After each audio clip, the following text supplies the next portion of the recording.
here for our fades and sleepers for week 12 of the NFL season. Of course, in this video, gonna make sure you guys avoid some of those chalk plays that I think end up busting this week, and of course to help you guys find some of those diamonds in the rough to help go take down a GPP contest. So with all the BS out of the way, let's hop right into it. First off with our fades for this week. Our first fade is going to be Kirk Cousins of the Minnesota Vikings, who has routinely been one of our favorite plays here on the channel. He's had a very solid year, always seems to have a good matchup because of the pace they play with on offense, but unfortunately this week is finally getting the respect that perhaps he deserves. I have him projected right now for 10.4% ownership. This matchup against the 49ers on paper looks like a very solid matchup, but unfortunately when the 49ers have it running, they tend to dominate time of possession. They run the ball more than anyone else in the NFL. Elijah Mitchell is also expected to be returning this week. So with all that being said, I don't think this is the best matchup for Kirk Cousins, right? They might not have as many plays as they typically do. And because they love to run with tons of pace, that's really where you see a lot of their production. Just sheer amount of plays. He ends up throwing for a lot of yards every single week because of that as well. So it's $6,300. And again, finally seeing the respect in terms of the ownership that perhaps he deserves. I'm going to be fading him this week. Don't think that that's just the best situation to be playing him. Usually when he's sub 5% owned, still projecting in this same type of range, he's a great play. But if he's chalk, definitely somebody I don't want to be putting a ton of my shares behind.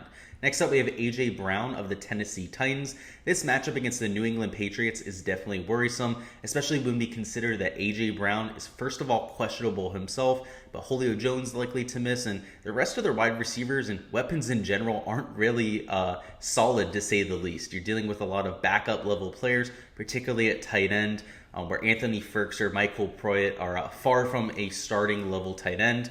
So in general, you know, the New England Patriots, especially Bill Belichick, he's known for trying to take away your best option, whether that's Christian McCaffrey, whether that's somebody like A.J. Brown on this offense, who without Derrick Henry is the clear best player they have. So as a result, I expect him to see double coverage, perhaps safety help for the entire game. Not going to be likely for him to go out there and get that ceiling type of performance. And in general, I expect this Titans team to really struggle this week. I expect them to lose to this Patriots team. The Patriots are much better than people are giving them credit for. As of right now, they lead the AFC East. I think that should tell you everything you need to know. That Bills team is not a slouch either, one of the best teams in the NFL. So overall, I do expect A.J. Brown to struggle just based on the game script here. Bill Belichick is going to take away the only weapon that they have. And the only reason, or I should say the only avenue for success that this Titans team has is if some of those peripheral options can really step up. You know, Nick Westbrook-Ikhine, and Anthony Firks or Michael Pruitt at tight end. Those guys are going to have to produce this week. If not, it's going to be a rough week. So that's why A.J. Brown is a fade there. And finally, at number one, Mr. 56 points, the guy who went out there and absolutely torched the slate last week. Not only does he see a massive price increase, obviously over $9,000 now, he's also relative chalk, and a lot of people are trying to ride that heater, but unfortunately this Tampa Bay defense is going to have to say something about it. I mean, Vita Vea is expected to be back this week, and I think people are underselling that fact. This is one of the best defensive lines in the entire NFL, also one of the best defenses against the run. So Jonathan Taylor, even though he seems superhuman at this point, this Tampa Bay defense is definitely going to be prepared for that. I mean, you've seen it, and at this point, it's unignorable.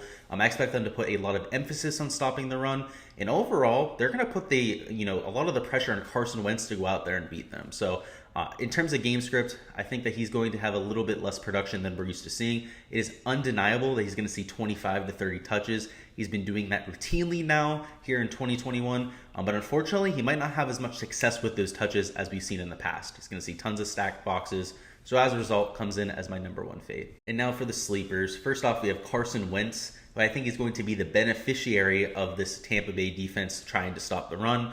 As a result of stacked boxes, you're likely to see this team try and spread out the ball. Look for people on the outside like Michael Pittman Jr., T.Y. Hilton, who's back.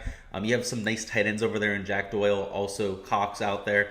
So overall, I expect Carson Wentz to be in a much better situation than people are giving him credit for. And really the icing on the cake here is that he's only 4.8% owned. We are dealing with a much more abbreviated slate than normal. You know, we're dealing with bye weeks, also those extra Thanksgiving games. So typically with less options, you'd be used to seeing someone closer to 7-8% owned for somebody like Wentz. For him to be 5%, less than 5% owned shows that he's being a little bit overlooked. I like the upside here. I like the floor as well. With that type of defensive line, I do expect them to try and pass the ball a little bit more as well. So perhaps Jonathan Taylor gets a lot of his production through the air in terms of PPR upside and whatnot. Carson Wentz would be a direct beneficiary of that. So I like him there at number 3. Next up, though, we have Miles Sanders, who is only $5,100. And at this type of price tag, could go out there and absolutely smash. I mean, put up 4 or 5x value very conceivably, also coming in with just single-digit ownership. And I think a lot of it just comes down to matchup. I mean, this New York Giants defense has definitely been very porous over these last few weeks. It's gotten torched in some primetime games as well. So it's not like this is a well-kept secret by any means. But Miles Sanders has also seen a huge uptick in usage over these last few weeks as well. There's been a lot of pressure on the Eagles to start to run the ball more. And as a result, you've seen Miles Sanders to start to see some usage. I mean, he was hurt for a little bit, but now that he's back from injury, everything looked good last week, was able to cut. He was a full participant in practice throughout this entire week. I expect him to only further increase that workload. So Jordan Howard is out, so he's not going to be competing with Jordan Howard for carries. I mean, you're still going to have Kenneth Gainwell, who's more of a third down back, so he's always been there. It's not really a problem. And Boston Scott's essentially a reserve back. So I really like him here. He's essentially going to be the workhorse back. He's only $5,100 and has a very solid matchup as well. And number 1, though, we have Mike Williams of the LA Chargers. He's only $5,700, which, quite frankly, I don't even understand. This guy should be in the $7,000 range. He was early on in the year. I mean, while he's kind of cooled off some of that production that we saw just last weekend in primetime, we saw the kind of upside that he has. Had that really long touchdown at the end of the game to unfortunately take out by Steelers. But overall, this guy can take the top off of defense. We've seen it time and time again. And when he has a quarterback like Justin Herbert throwing him the ball, watch out. I mean, the guy's just absolutely electric. Can put up 25 to 30 fantasy points any week. So you'd think this guy would be highly owned, right? He's clearly mispriced here, even in the matchup against the Broncos. But he's only 6.3% owned, which is just atrocious for me. Even against one of the best matchups in the NFL, I'd be willing to stomach that. But when we consider that this Broncos defense, yes, has good cornerbacks, but they're all very undersized. A lot of them are closer to 5'8 to 5'10, more quick, better at just technically covering wide receivers, doing it with their route running and that kind of thing. Unfortunately, Mike Williams is massive. He's extremely big. He's extremely fast. He's going to be able to out-physical those type of players. So really like him here. I like the one-on-one matchups. And overall, I think he's also extremely underpriced. That's all I've got for the fades and sleepers, guys. Go ahead and let me know down in the comments who you've got as your biggest fade and sleeper this week. And go ahead and let me know why as well. I always love to hear from you guys.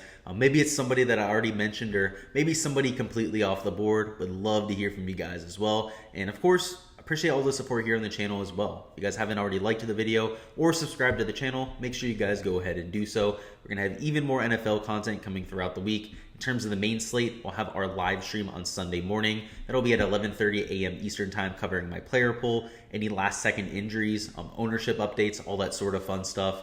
So I'll put a link down in the description so you guys can go ahead and set a reminder. Look forward to seeing you there. You can bring any questions that you have as well. I'll go ahead and answer them for you guys. And as always, also, make sure you like and subscribe, like I said.